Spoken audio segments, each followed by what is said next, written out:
Hi, I'm Debbie from Lenot. At Lenot, we have a team of wedding consultants who are passionate about wedding Chinese cultures, and we are here to help the couples and their parents on how to get about to do this 过大礼 done correctly and most important, stress-free.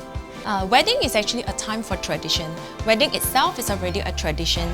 So in the olden days, there are many different traditions that is practiced. And right now, in the modern context, a lot of things has been cut away. Okay, but as Chinese, we still definitely have to complete certain traditions to call this a Chinese wedding. These traditions not only remind us of our roots, but it also celebrates our individual culture. For 过大礼, these are the essential items to be included during the 过大礼 process to send over to the bride's family. Okay, these are the items that we usually often seen in the Chinese traditions. This is actually red dates. Red dates represent 早生贵子. We have this longan to represent 富贵圆满. Lotus seed to represent 连生贵子. 百合, of course, it actually means 百年好合. Two sweet items to symbolize 甜甜蜜蜜. It can be items like the winter melon or the rock sugar. These items are to be presented to the bride's families in a pair. And over at the bride's side, this is where they will accept this gift and return a portion of it. These are the items that you will usually see in a Hokkien celebrating occasions. In Chinese, we call these two items 米老, 马老. Okay, this is a very sweet item that is made out of sesame and rice. It has a meaning of prosperity as well as fertility. So during Chinese wedding, these items are usually presented to the bride's family. I'm sure a lot of you all are very familiar with this. This is actually the peanut shugi, or in Chinese we call this gong tang. It's actually made out of peanuts. So for Hokkiens, this is a very common item that we will usually see for Chinese wedding because 花生 it represents 早生贵子, 甜甜蜜蜜. These two seeds are to be scattered on the wedding day for the couples. Okay, it actually represents 开花结果, 开枝散叶. These items, when they send over to the bride side, the parents, they will keep a portion of it and return a portion of it as well. A tray of oranges will be presented to the bride's family on the 过大礼 days. Usually 12 of 18 oranges will be presented because 12 and 18 are the auspicious number for Chinese. 12 represent a year of luck while 18 represent prosperity. And pink ting will be presented together with the oranges to the bride's parents. This is to thank the parents for agreeing this marriage as well as to thank her for bringing her up. For Hokkiens, during 过大礼, we will actually send over 2 pairs of candles, a pair of dragon candles as well as a pair of phoenix candles. The bride's family will keep the pair of dragon to represent that they have a new members in the family. And they will send the pair of phoenix back to the groom to represent that they have a new daughter-in-law.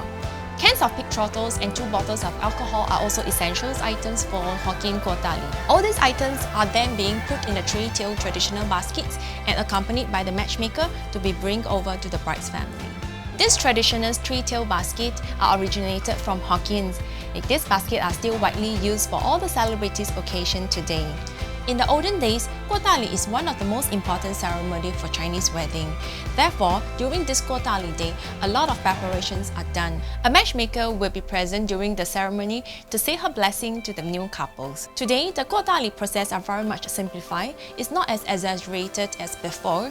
Okay, a lot of our items are also not seen comparing to last time. Items like yam or items like the lotus root, items like the pomegranate fruits are usually found for Hokkien's traditions. But today we are just being very simple. Only the most common items like the oranges are seen. After the most important 过大礼 for the Chinese wedding ceremony, there are also a few other ceremonies need to be carried out before the actual wedding day. One of it would be the bed setting, which is what we call the 安床. Bed setting ceremony are conducted by the couple's parents using items from the dowry set. Items that are being used are the bed sheet and a pair of prosperity lamps. During the process, the parents will lay the bed sheets over the couple's bed, saying all the auspicious blessings such as 甜甜蜜蜜, 早生贵子, 恩爱缠绵. After saying all this, they will also light up the lamp at their bedside. Last but not all, they will place the bed setting items on the tray and leave it on the middle of the bed. This bed setting will be completed and nobody is supposed to touch the bed until the wedding day. On the eve of the wedding night, Hokkiens will have a praying ceremony to get blessings for their marriage. In Chinese, we call this 拜天公. After the praying ceremony, the couple's parents will help to conduct the hair combing ceremony. Another wedding traditions for Hokkiens are during Huili, or what we call the 嫁妆. The bride's parents will prepare the son-in-law's pants, wallet, belt, and shoes for the groom. This actually represents prosperity and hope that the son-in-law will have a good career and future. Hence, the couple will have a good life ahead. Another practice for Hokkiens is the bride's parents will prepare a piece of new table skirting. This is for them to use for praying during Bai Tian Gong session. As much as we are in a modern society, we hope to preserve this culture and pass down to the younger generations in the years to come.